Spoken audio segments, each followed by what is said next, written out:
During the Marvel Tōkon beta, I've seen a lot of people commit the same mistakes or have the same bad habits in their gameplay. So in this video, we're going to talk about the 5 biggest mistakes you're committing in your Marvel Tōkon gameplay and how to fix it relatively quickly. It is, kind of like a mini guide of some bad habits to actually improve in the last day of the beta or before the launch of the game. Don't forget to like and subscribe if you enjoy the Marvel Tōkon content. And now, let's get into those bad habits and how to fix them. Okay, so the first bad habit or mistake that I see a ton in this game is everybody just mashing their controller like crazy, okay? I see people doing their auto combos on hit, on block, in neutral, and the thing is that in Marvel Tōkon, auto combos are actually not good to play neutral in comparison to, for example, a game like Dragon Ball FighterZ, because in this game, if you just mash your auto combo, nothing happens. It doesn't continue if you're not actually hitting your opponent, right? In neutral, it doesn't work at all. And at the same time, you can do very simple combos that are better than the auto combos. Like, for example, just doing a very basic string like light, medium, heavy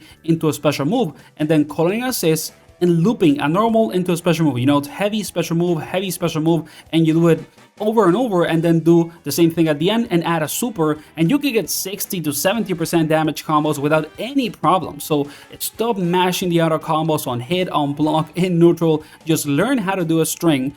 Learn to press light, medium, heavy, special, and learn to loop and attack, a normal into a special move, then call on assist and do it over and over. And there you have, a very basic string, play the neutral and for your offense, and also an extremely simple combo. So stop developing the habit of just mashing auto combos, because over time, it's going to be very bad for your gameplay and you're going to suffer when the game actually comes out. The second mistake or bad habit that I see a ton in this game is people just not moving at all. In this game, there's actually really good movement, and overall the pace and the speed of the game can be very fast if you actually use it. But a lot of the time, I see people barely backdashing and running or dashing at all. And in this game, there are characters with flights, with, for example, different air dashes. There's a ton of crazy movement options in the game, so be sure to check out your character, explore what are their movement options in particular, and start to incorporate them. There is even a macro to dash in this game, so you don't need to press, twice forward or back to actually backdash or dash forward. You can literally just press the dash macro in one of your triggers, and you're gonna dash for free, and that way, it can help you to actually do air dashes or do, for example, instant overheads and stuff like that to actually open up your opponent and hit them, super quickly with the movement. So please, take your time and understand the movement options of your character and start doing air dashes, flights, and more, because it's gonna be very useful over time to learn how to move, and it's going to level up your gameplay a ton. Then the third big mistake or bad habit that I see in the game is that a lot of people just spam their assists without any intention whatsoever. Assists are some of the most important resources in any game like this or attack fighting game, because they can help you to play neutral, to extend your offense, to also do combos. And I see a ton of people just pressing literally all the 3 assists at the same time and just pressing buttons like crazy, similar to the auto combo of the first point in the video. So be sure to actually learn how to use your assist with an intention. For example, in this game, even assists have a role. So there's an assist that works like a zoning tool, there's an assist that works like an anti-air, and then the unique a lot of the time is either for crazy combos or for, creating some like play style specific situations that you want in terms of pressure, or just trying to open up your opponent and having unique kind of like interactions.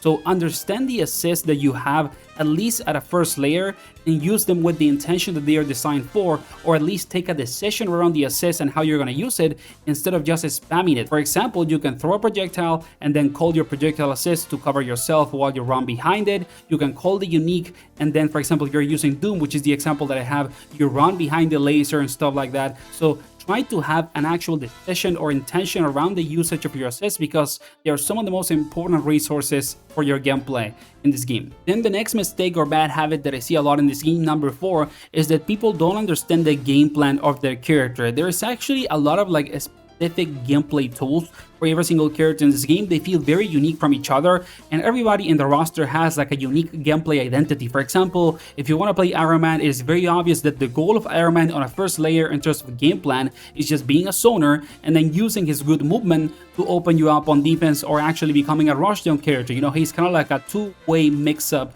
and also two-way game plan character. So it is really important to understand that a specific game plan for each character that you want to play.